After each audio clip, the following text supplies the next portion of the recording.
హరి ఓం.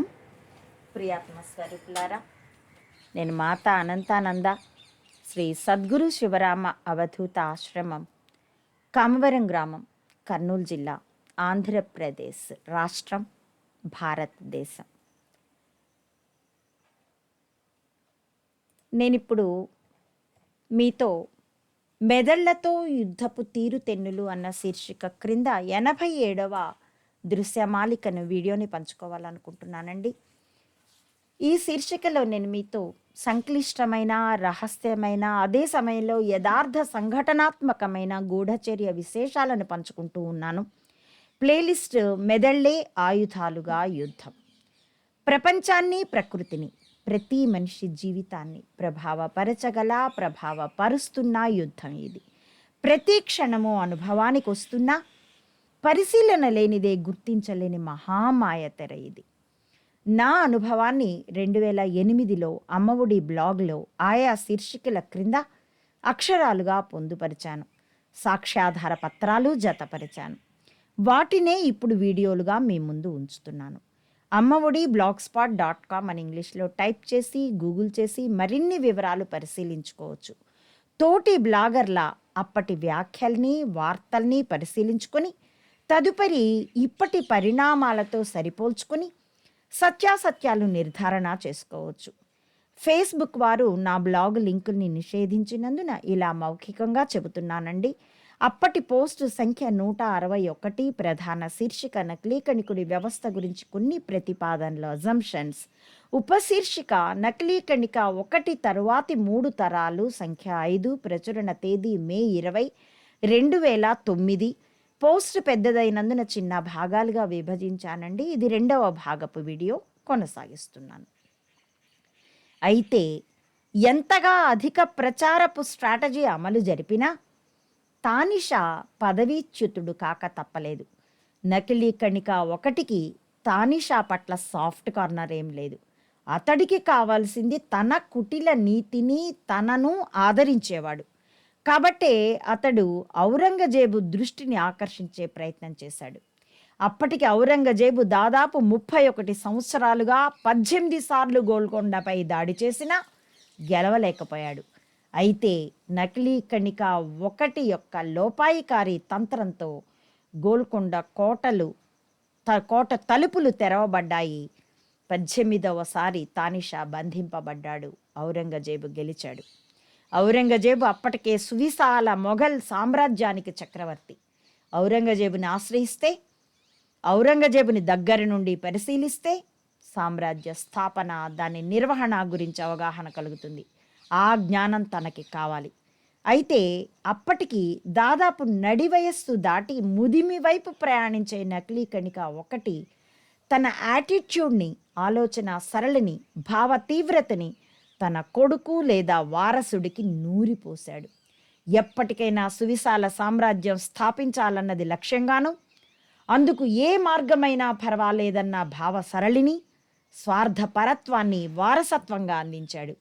సౌలభ్యం కోసం ఈ వారసుని నకిలీ కణిక 2 అంటాను. చిన్నప్పటి నుండే ఓ ప్రత్యేక మనస్తత్వంతోనూ అప్పటికి ఎవరికీ తెలియని నకిలీ కణిక 1 తనకి అనువంశిక వారసత్వంగా ఇచ్చిన గూఢచర్య జ్ఞానం తాలూకు ఆధిపత్యం బలంతోనూ రంగంలోకి దిగిన నకిలీ కణిక 2 గూఢచారికి ఉండవలసిన ప్రత్యేక లక్షణం సహనంగా వేచి ఉండడం అన్నదాన్ని ఔపోసన పట్టాడు.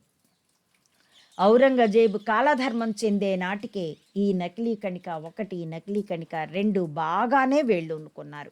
అయితే ప్రచ్ఛన్నంగానే.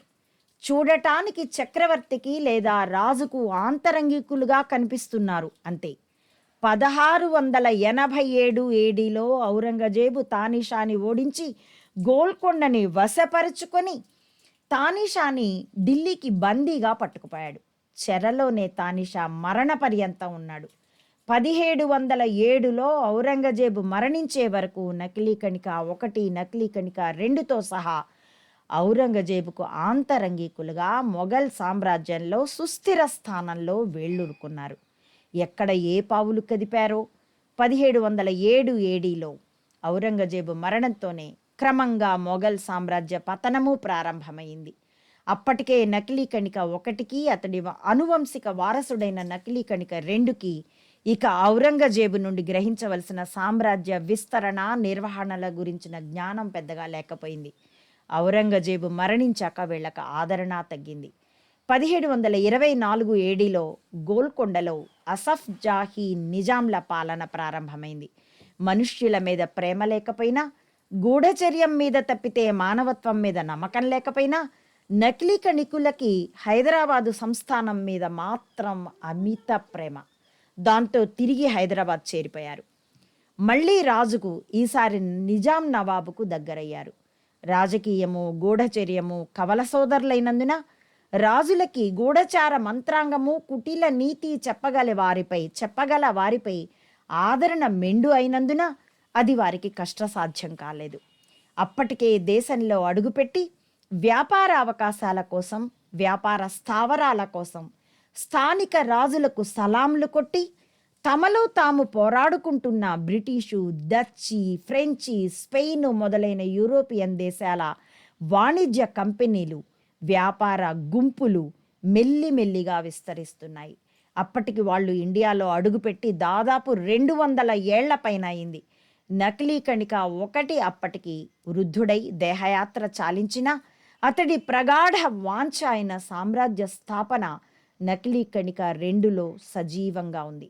ఆ యాటిట్యూడ్ కూడా సజీవంగా ఉంది.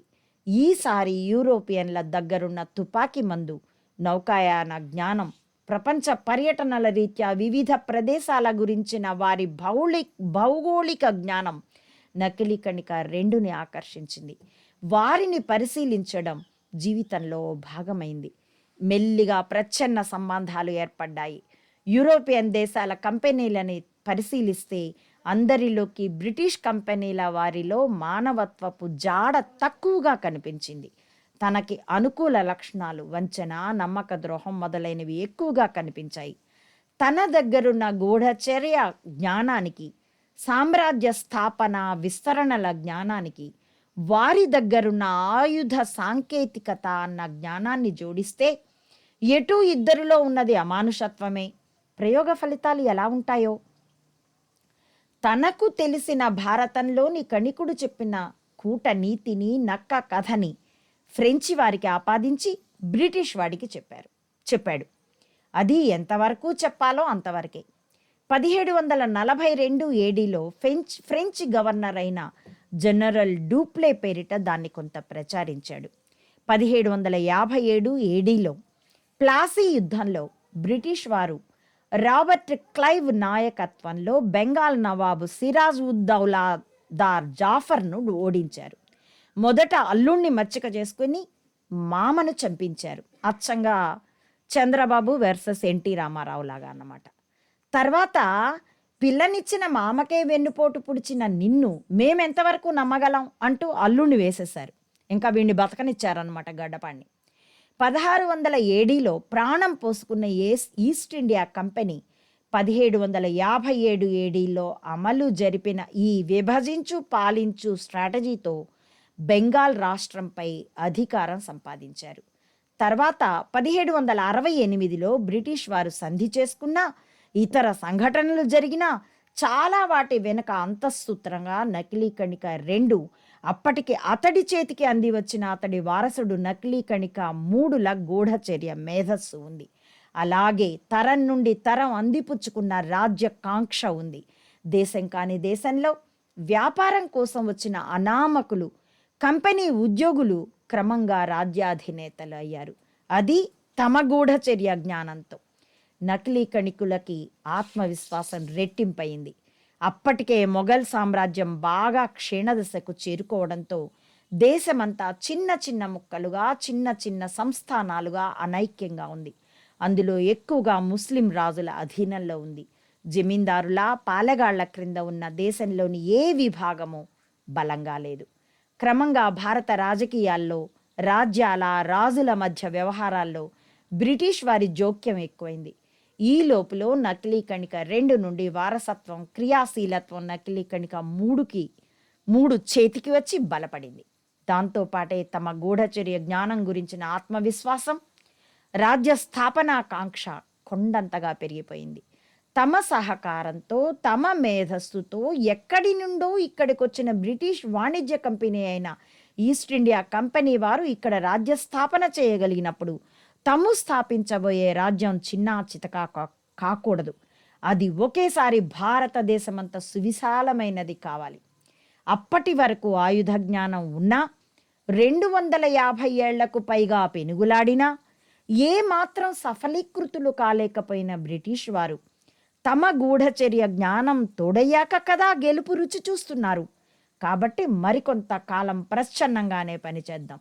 ఒకేసారి దేశం నివ్వెరపోయేలా ఇప్పటి వరకు ఉత్తర దక్షిణ భారతదేశాలను కలిపి ఏలిన రాజవంశమే ఏదీ లేని చోట సువిశాల అఖండ భారత రాజ్యాన్ని స్థాపిద్దాం అన్న తీవ్ర కాంక్ష నరనరాన నిండిన నకిలీ కణిక 3 పనితీరు మరింత స్ఫుటంగా బలంగా తయారైంది.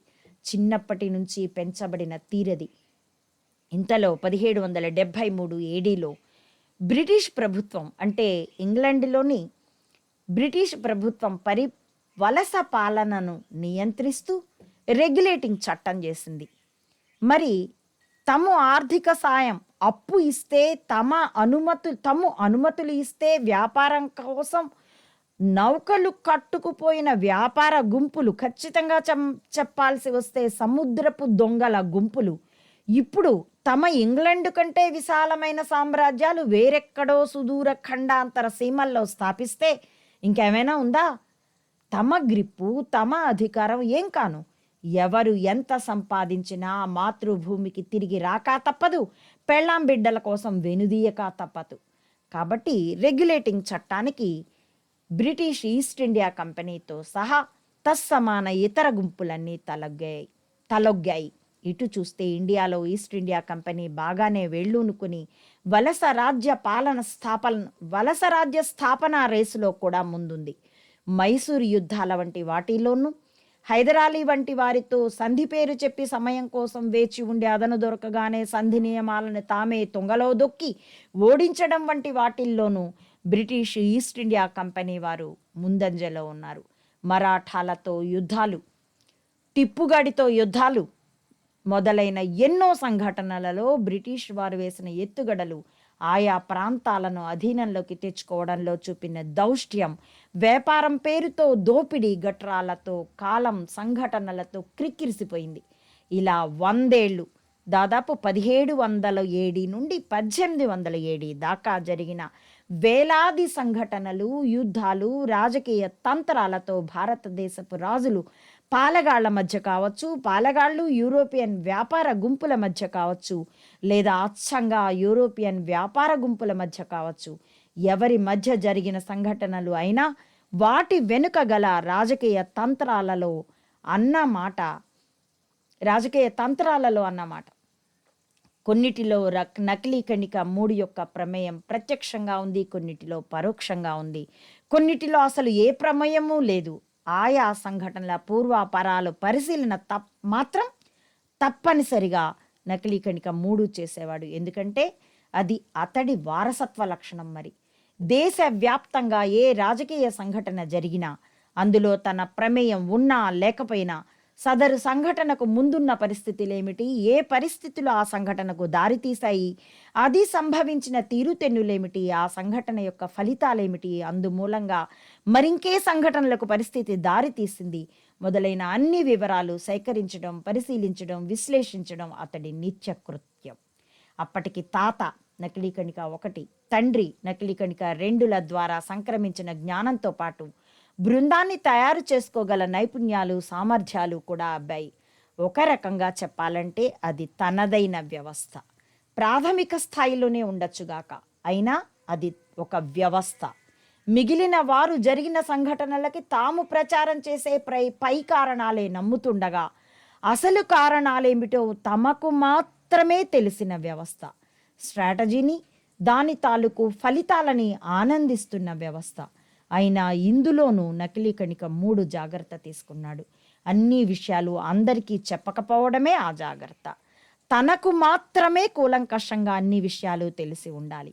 ఈ విధంగా నకిలీ కణికుడి 3వ తరానికి వచ్చేసరికి గూఢచార వలయం క్రమంగా ఒక రూపాన్ని, బలాన్ని, అస్తిత్వాన్ని సంతరించుకుంది. అప్పటికి కాలం మరికొంత గడిచి క్రీస్తు శకం 1807 వచ్చింది. నకిలీ కణిక 3 స్థానంలోకి నకిలీ కణిక 4 వచ్చాడు. ఈతడు యూరప్లో సంభవిస్తున్న రాజకీయ సామాజిక మార్పుల్ని మరింతగా అధ్యయనం చేయడం మొదలుపెట్టాడు. 1815 ఏడీలో జరిగిన కాంగ్రెస్ ఆఫ్ వియన్నాల వంటి సంఘటనల్లో ఉవ్వెత్తున ఎగిసిపడిన ప్రజాగ్రహాన్ని అయినా ఎంత తేలికగా జయప్రదంగా జోకొట్టవచ్చో అర్థం చేసుకున్నాడు. తన గూఢచర్య జ్ఞానానికి మరింత మెరుగులు దిద్దుకున్నాడు. సమాచార సేకరణ, విశ్లేషణ, సేకరించిన సమాచారాన్ని భద్రపరచుకోవడంలోని మెళుకువలు గట్రా మీద మరింతగా దృష్టి కేంద్రీకరించాడు. అప్పటికే అంటే 1768 ఏడీలోనే నిజాం నుండి ఉత్తర సర్కారు జిల్లాలని ఈస్ట్ ఇండియా కంపెనీ పొందింది. ఈ ఒప్పందం విషయంలో ప్రధాన పాత్ర నకిలీ కణికులదే. అది నకిలీ కణిక 3 అయినా నకిలీ కణిక 4 అయినా ఒకటి. వారి జీవన కాలానికి సంబంధించిన అంచనా మాత్రమే ఇది. నిజానికి నకిలీ కణిక అనువంశీయులలో ఎవరు ఏ చర్యలు నిర్వహించినా ఒకటే. వ్యక్తి ఏ తరానికి చెందిన వాడైనా చర్య ఒకటే. వారి తీరుతెన్నులు, ప్రభావ పరిణామాలు ఒకటే.